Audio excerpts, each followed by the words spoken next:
Good morning, my name's Elaine, and today I want to do a reflection for you from Luke chapter 8. So, this story is also told in Matthew and Mark, so we get to find out a little bit more about the story. But first of all, here's the reading from Luke chapter 8, starting at verse 16.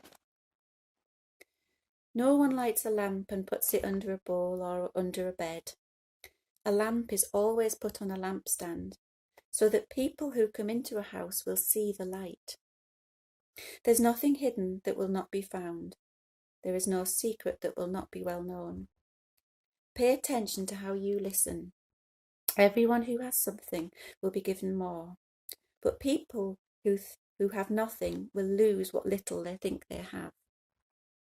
Jesus' mother and brothers went to see him, but because of the crowd, they could not get near him.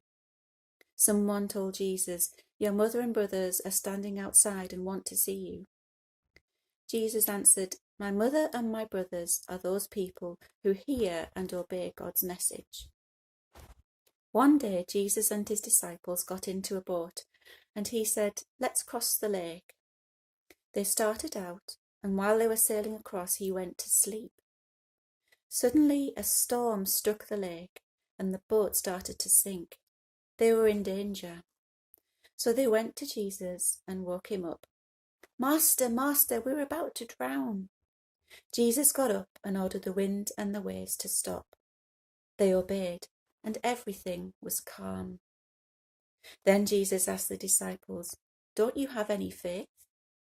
But they were frightened and amazed. They said to each other, "Who is this? He can give orders to the wind and the waves, and they obey him."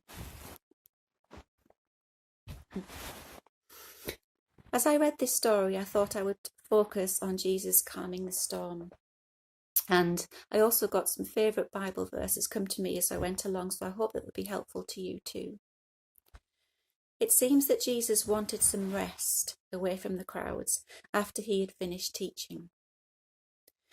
He directed the apostles to go towards the opposite lake, the eastern side, where it was quieter.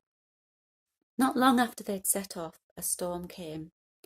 Apparently, the Sea of Galilee often had quite violent storms, so we can assume that both Jesus and the disciples knew this before they set off. Jesus was tired after preaching to the crowds, and he fell into a deep sleep.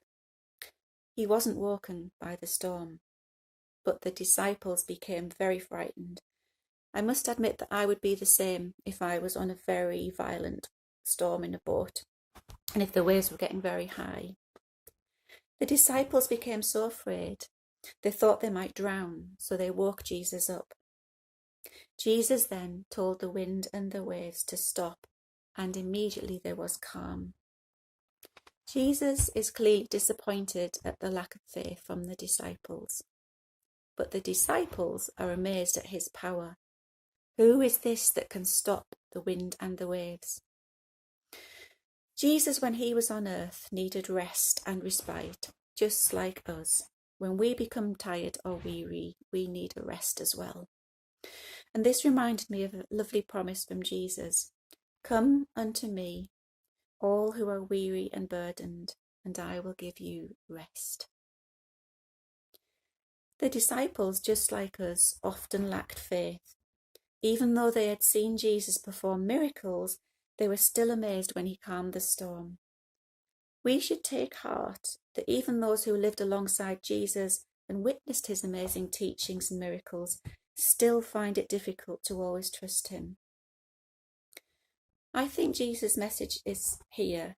If he can calm the storm and save the disciples from a sinking ship, how much more can he do for us? We might not be in a boat, but we often experience the storms of life and very challenging situations. And Jesus confirms that he will not leave us alone when we are in these situations. So this brought to mind another verse: "I will never leave you nor forsake you."